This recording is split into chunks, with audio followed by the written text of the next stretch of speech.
Sadar atau tidak, kita sedang berada di bagian akhir di masa ini, yaitu masa akhir zaman. Di mana siap atau tidak, kita akan mengalami minimal satu dari sekian banyak bagian penting dari nubuatan dan yang sedang atau sudah tertulis di Alkitab. Salah satu di antaranya adalah amanat agung, yaitu ketika kita mendapatkan tugas untuk memberitakan kabar baik tentang kebenaran firman Tuhan.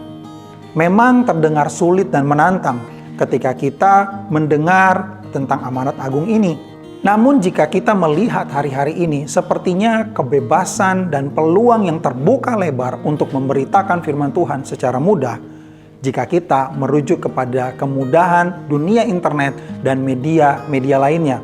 Jika kita lihat setiap peran yang kita emban hari-hari ini, apakah sebagai karyawan, pengusaha, pelayan Tuhan, dan bahkan sebagai murid atau siswa sekalipun, kita memiliki tanggung jawab yang sama untuk bisa memberitakan kebenaran firman Tuhan. Sama seperti utusan suatu negara atau satu instansi yang mendapatkan dukungan penuh dari instansi yang mengutusnya, maka hal yang sama juga berlaku bagi kita, orang-orang percaya yang punya tanggung jawab untuk memberitakan kebenaran tentang firman Tuhan. Di dalam Zakaria pasal yang keempat diceritakan Zakaria bertanya tentang ukiran pohon zaitun yang terukir pada tempat lilin yang bercabang 7 itu. Di ayat yang ke-6, Tuhan berkata melalui malaikat bahwa bukan dengan keperkasaanmu dan kemegahanmu, tetapi dengan keperkasaan Tuhan, yaitu Roh Kudus. Bahkan gunung di hadapan Zerubabel akan diratakan Tuhan menjadi tanah. Artinya bahwa halangan dan tantangan yang dihadapi Yosua dan Zerubabel sebagai orang pilihan Tuhan akan disingkirkan Tuhan. Ketika tugas dalam panggilan mereka sebagai orang-orang yang membangun kota Yerusalem dan Bait Allah, dan juga untuk membangun kerohanian orang-orang Yahudi, bukanlah tugas yang mudah. Yang digambarkan sebagai gunung yang besar itu, tetapi Tuhan berkata, gunung itu akan diratakan Tuhan.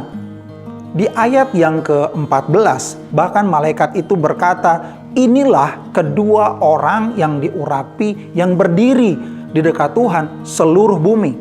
Jadi selayaknya utusan suatu negara tadi, maka para utusan itu akan mendapatkan dukungan penuh dari negara itu. Terlebih lagi, kita yang diutus oleh kerajaan surga pasti akan mendapatkan dukungan yang sangat penuh dan pernyataan penuh dari surga. Mari setia dan tidak perlu khawatir tentang penyertaan Tuhan di dalam menjalankan tugas dan tanggung jawab kita itu. Alkitab menjamin bahwa pada saat kita menjalankan visi Tuhan, maka Tuhan akan memberikan provision atau penyertaan Tuhan. Semangat dan selamat melayani Tuhan dengan segenap hati. Tuhan memberkati.